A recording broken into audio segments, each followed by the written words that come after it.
Dando continuidade, iremos falar sobre espermatogênese. Espermato se refere ao espermatozoide e gênesis à origem.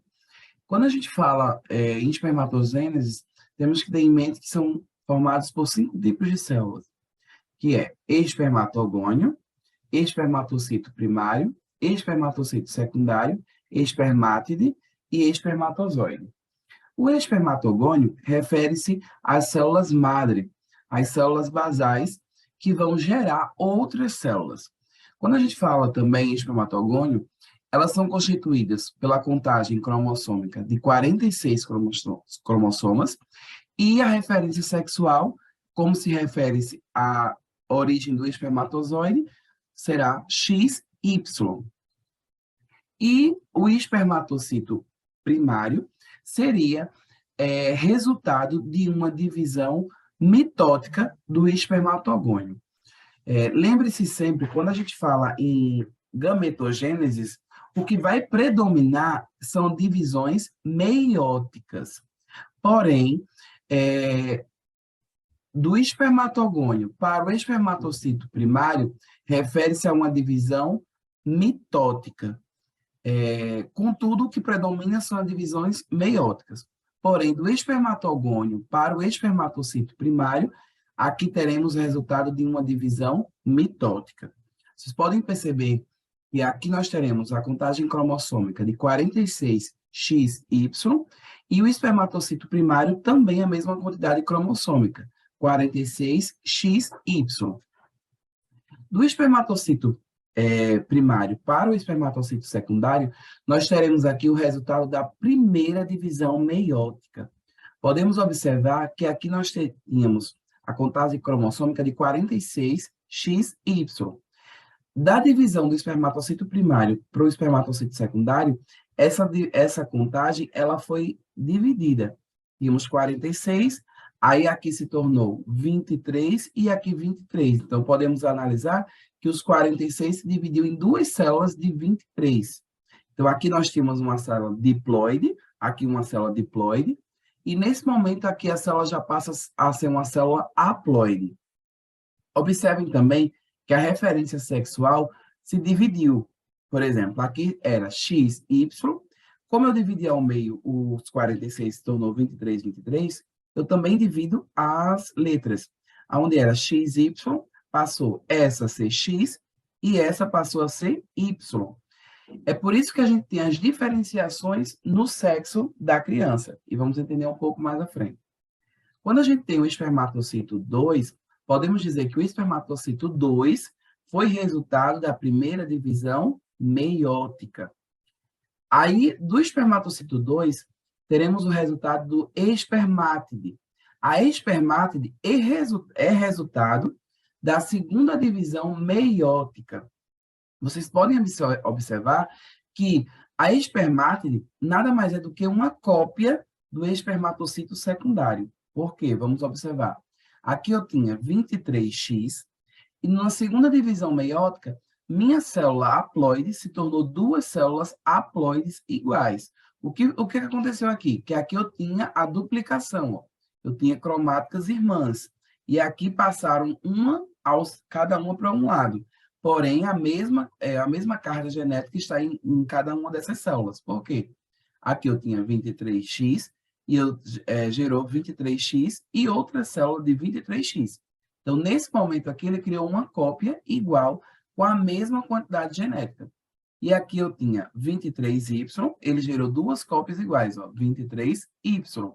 E essas cópias aqui se chamam espermátide. Da espermátide para o espermatozoide, a gente não vai ter divisão celular. A gente só vai ter uma mudança anatômica na célula. Seria uma mudança morfológica. Por exemplo, essa célula aqui é uma célula ovoide. Então, uma célula ovoide, se ela fosse ingressar pela vagina para subir do útero e depois ir para a trompa de Falópio, ela não seria anatomicamente uma célula viável, porque ela tem que transitar, fazer um percurso muito grande e enfrentar diversas barreiras. Então, se ela fosse uma célula ovoide, ela não iria conseguir chegar até as trompas de Falópio. Então, o que é que o corpo, o, o que o sistema reprodutor masculino faz? Ele vai gerar essa mudança para que essa célula fique anatomicamente apta para o processo de fecundação. Então, a transformação que acontece da espermátide para o espermatozoide nada mais é do que uma mudança anatômica. Por exemplo, nesse momento aqui, vocês podem perceber que ela tem a mesma carga genética, continua a mesma coisa, 23X, 23X, e assim sucessivamente. O que aconteceu aqui foi porque o espermatozoide ele teve alguns câmbios na sua anatomia. A gente vai ter agora uma cabeça, um pescoço, que é o queixo, e o flagelo ou a cola. A gente vai estudar especificamente as regiões deste espermatozoide, tanto o espermatozoide quanto o óvulo, no próximo assunto, que é fecundação. Nesse assunto, eu quero que vocês entendam como aconteceu aí cada mudança, cada divisão, e também a questão cromossômica de cada célula nas suas etapas. Sabemos que nós temos o espermatogônio, que é uma célula diploide de 46 cromossomas, o espermatocito 1, que foi resultado de uma divisão mitótica de 46 cromossomas, XY, e agora começa a nossa primeira divisão meiótica, que é a que predomina, para o espermatocito 2, que aqui sim já teve a separação da contagem cromossômica e a separação também da diferenciação sexual. E o espermátide nada mais é do que uma cópia do espermatocito 2, transformando assim, aumentando assim o número de células nessa região. E o espermatozoide nada mais é do que uma mudança anatômica da espermátide. Agora nós iremos observar como acontece, né, onde acontece esse câmbio no corpo de um homem. Então, a gente vai observar o quê? Aspectos histológicos, ok? Isso daqui nada mais é do que, ó, a gente pode observar aqui um testículo, né, em sua complexidade. Dentro do testículo, como a gente já estudou, isso aqui seria um conjunto de túbulos seminíferos. Qual a função do túbulo seminífero? Ele vai formar os gametas masculinos, os espermatozoides. Como a gente já viu, são 5 tipos de células. Esse daqui, ó, seria a outra estrutura que nós também já estudamos, que é o epidídimo. Esse epidídimo tem a função de madurecer esses espermatozoides, certo? Mas nós vamos se concentrar aqui nos túbulos seminíferos. Vamos ampliar as imagens até chegar ao ponto da gente conseguir aí visualizar essas células que estudamos agora. Isso aqui seria uma ampliação dos túbulos seminíferos. Podem observar que agora já ficou mais nítido, que a gente tem um túbulo aqui, outro túbulo aqui, e assim sucessivamente. E agora a gente vai ampliar um pouco mais para ver especificamente essas células. Aqui, ó, seria um túbulo seminífero, certo? Aqui seria outro túbulo seminífero, outro túbulo seminífero. Aqui também podemos analisar, ó, que tipo de células seriam essas. Lembre que as células que estão entre os túbulos seminíferos são chamadas de células de Leyden, ou células intersticiais, que têm a função aí de produzir a testosterona, ok? E agora a gente vai falar um pouquinho dos 5 tipos de células que nós já mencionamos. Ó, essas células que estão na periferia são as células basais, que são as células espermatogônio, né, de tipo espermatogônio. Histologicamente, é mais difícil diferenciar esse tipo de célula, porém a gente tem que ter uma noção onde está mais ou menos a sua localização. Se é o espermatogônio são as células basais, as células madres, elas sempre vão estar na sua periferia. Após o espermatogônio, nós vamos ter o espermatocito primário. Então, como ele é após o espermatogônio, ele seria mais ou menos nessa região. Após isso, nós teremos quem? O espermatocito secundário, que estaria aqui mais próximo ao espermatocito primário. E depois já teria aqui, ó, essas bem próximo ao espermatozoide, que é o espermátide. E lembrando que o espermátide, a célula ainda é ovoide. E após o espermátide, seria apenas a transformação anatômica, formando ele aí os espermatozoides. Então, esses aqui, ó, são os espermatozoides, ok? E esse daqui é a luz do epidídimo, é a luz do órgão. Lembrando que a gente já falou sobre a luz, né? Que é a cavidade que esse órgão tem ou apresenta. Então, aqui a gente pode ver, ó, outra imagem com espermatozoides, né? A luz do órgão, as células intersticiais ou de Leydig, e aqui os 5 tipos de células. Agora a gente vai falar um pouco sobre ovogênese. Ovo se refere ao ovocito e gênesis à origem. Então, seria a origem do ovocito secundário. E também tem os tipos de células. Quando a gente fala em ovogênese, nós temos que ter em mente que nós vamos ter o ovogônio, que é a célula madre, a célula basal, né? Seria, podemos mencionar que seria a célula que vai dar origem a outros tipos de células.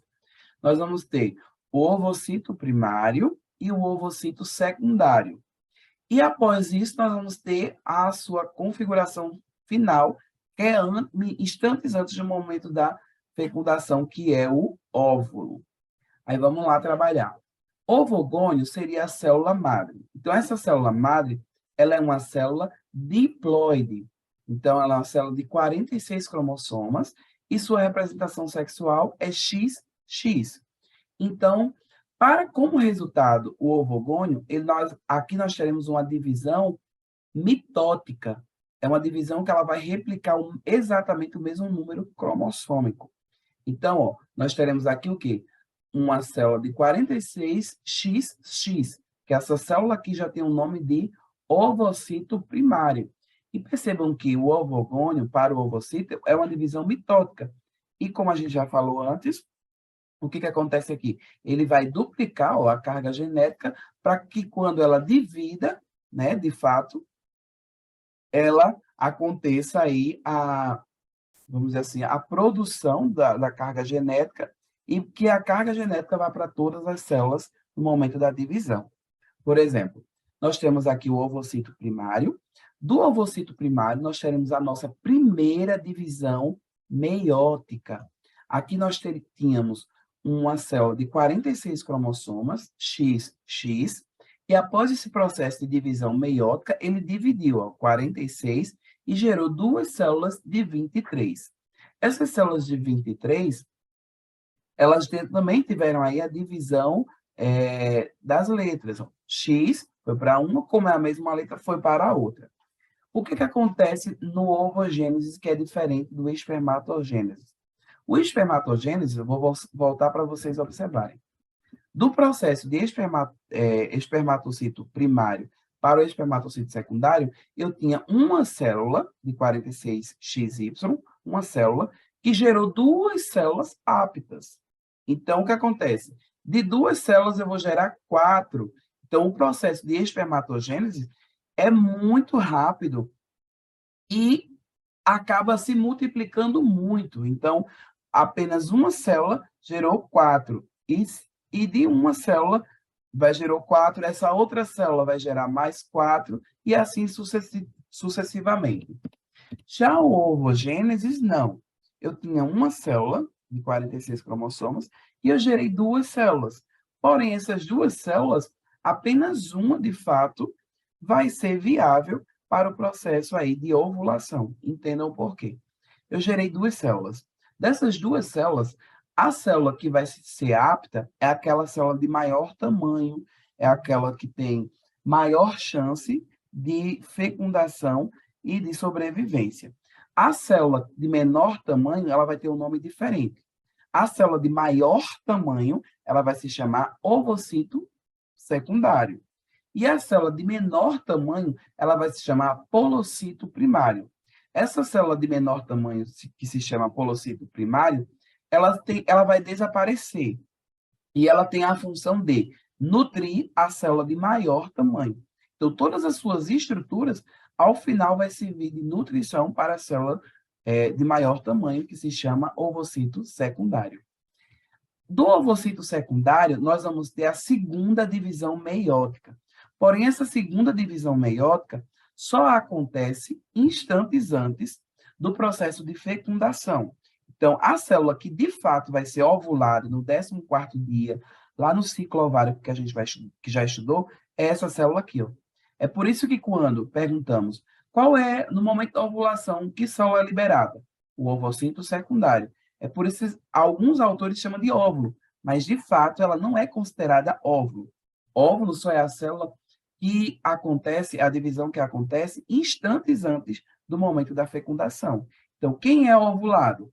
O ovocito secundário. Aí aqui nós teremos que tipos de célula? O ovocito secundário.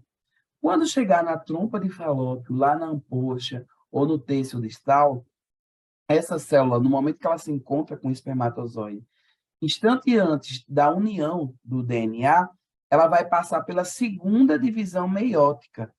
E essa segunda divisão meiótica vai gerar uma célula que vai se chamar de óvulo.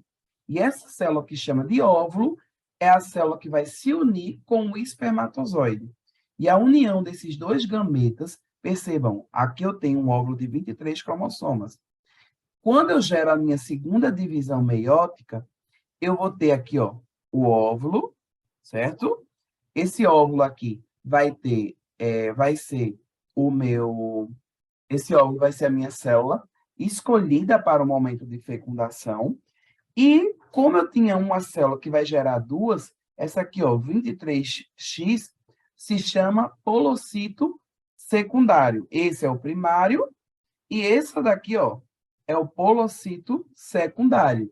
Então, nesse momento aqui, esse polocito secundário também vai servir de nutrição para esse óvulo, porque ela vai precisar de muita nutrição e energia para o processo de fecundação e de transformação celular. Então, nesse momento aqui, ó, eu gerei uma célula de 23X, que é o óvulo, que é resultado da segunda divisão meiótica, ok? Visto isso, vamos analisar agora um corte histológico de um ovário. Esse corte histológico de um ovário, a gente pode perceber aqui que a gente vai encontrar folículos primários, folículos em crescimentos, os folículos imaduros, né? Os folículos maduros, e os folículos de Grafe ou terciários, que são aqueles folículos que já estão aí no processo prontos para serem ovulados. Percebam também que esse ovário, por exemplo, esse aqui a gente pode perceber que esse aqui é o ovocito. Esse aqui é o ovocito e essa aqui é a cápsula que reveste. Então, essa cápsula aqui é o folículo. Aí vocês podem perguntar, Renan, essa daqui eu não estou vendo nenhuma estrutura, nenhum ovocito. Por quê? Num corte histológico, ele vai pegar apenas um corte horizontal do órgão. Então, o que acontece? Esse ovocito aqui, ele pode estar acima ou abaixo desse corte. Então, nessa imagem aqui não saiu o ovocito. Isso não significa dizer que esse folículo já não tinha mais o ovocito. Só significa dizer que o ovocito poderia estar abaixo ou acima. Até porque percebam que tem a diferença de um folículo para um corpo lúteo. Lembre que o corpo lúteo, como esse aqui é um corte histológico de um ser humano, de fato, o corpo lúteo nós iríamos observar ele amarelo, ele também ia ter várias cicatrizes. Então, como o folículo está bem circular, isso aqui se trata de um folículo, ok? Então, esse seria um corte histológico de um ovário. Isso aqui é uma comparação para a gente fazer aí a união dos dois assuntos que vimos. Espermatogênese e ovogênese. Como nós já vimos, nós temos 5 tipos de células masculina, né, lá no testículo, que é o espermatogônio, que é uma célula de 46 cromossomas, é uma célula diploide. Teremos o espermatocito primário, também uma célula 46 cromossomas diploide, resultado de uma divisão mitótica. Cuidado, mitótica. O do espermatocito primário para o espermatocito secundário, nós teremos a primeira divisão meiótica, gerando, assim, duas células de 23 cromossomas. O espermatocito secundário, através da segunda divisão meiótica, vai gerar a espermátide, que seriam 4 células de 23 cromossomas. Observe, eu tinha uma de 23 e gerei 2 de 23. Então, ele gerou uma cópia. E da espermátide para o espermatozoide, ele só mudou o quê? A sua estrutura anatômica, porém ele continuou com a mesma carga genética. Nós vamos estudar cada estrutura do espermatozoide no próximo assunto. E relembrando aí, ovogênese, nós vamos ter o ovogônio, que é a célula madre, de 46 cromossomas, vai gerar o ovocito primário através de uma divisão mitótica, também o ovocito primário tem 46 cromossomas. Nós teremos aqui a nossa primeira divisão meiótica, que vai gerar o quê? Um ovocito secundário, que é essa estrutura que vai ser ovulada, e gerou também um polocito primário, de 23 cromossomas, que servirá de nutrição para o ovocito secundário. E depois esse polocito primário vai desaparecer. Minutos antes do momento... Aí pronto, ela vai ser ovulada sem a segunda divisão meiótica.